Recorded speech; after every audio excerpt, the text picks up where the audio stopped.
The honourable member for Richmond. Speaker, yesterday the Justice Minister indicated that police were receiving all the resources that they could want. Specifically, he stated that, quote, police services across Nova Scotia are adequately funded, end quote, and further he went on to say, I quote, I want to assure the member that the police management has adequate budgets, end quote.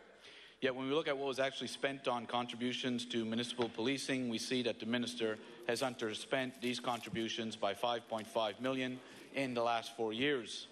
Municipal police training has been underspent by over 72% in the same period, meaning that municipal police are receiving only 1/3 of the funds promised by the minister each year. So my question is that will the Minister for Department of Community Services explain why the Minister of Justice is underspending when it comes to police training in Nova Scotia? The Honourable Minister of Community Services. You know what it's called? It's called good management. The honourable member for Richmond on his first supplementary.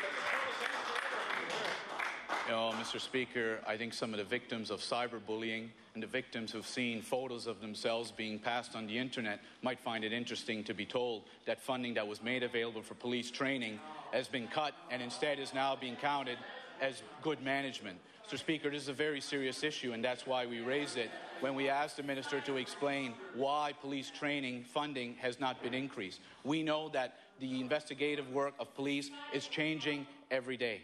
We need to make sure that our police have the necessary funds to keep up with this training so that their investigative techniques can be up to date. So my question again to the Minister of Justice, or whoever he wants to pass it off to, is why is this government not ensuring that all monies budgeted for police training actually get spent on police training? The Honourable Minister of Justice.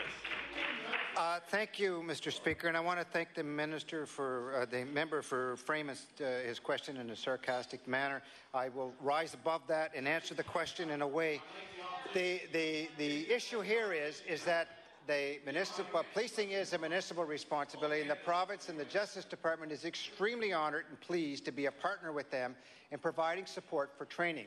Each department is required to develop business plans and strategic plans for the short-term and long-term in delivering training.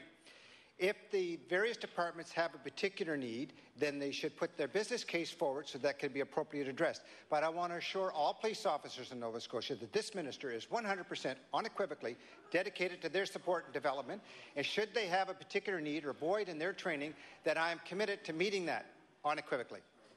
The honourable member for Richmond on his final supplementary. Well, once again, Mr. Speaker, rather than leading and working with police departments of offering new training and new techniques, we see the minister saying, we're ready to follow. So you bring forward your proposals, and then we'll make the decision at that point. Mr. Speaker, we have heard that from police departments for the fact that this province used to be a leader through the Department of Justice of working with municipal police forces of ensuring that training was up to standards. Yet over the last number of years, that has been cut, and instead we hear the Minister of Justice saying, come ask for money.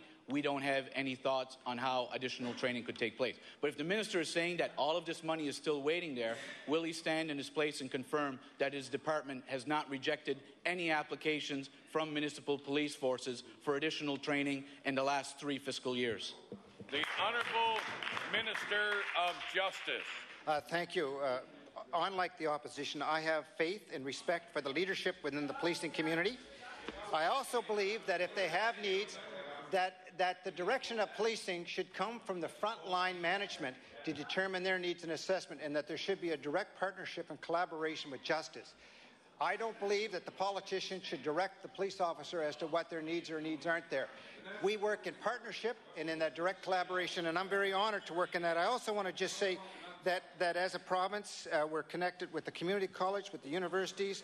We're connected with the Atlantic Police Academy. We're in direct dialogue. In fact, I spoke with the director of the Police Academy the other day, and he assured me that the partnership between the police agencies here and his agency that deliver the standard of service is of the first and best quality in the country. We have high standards. We maintain that, and there's more work that needs to be done, and we believe in working in that partnership, unlike the Liberals who do not support the police.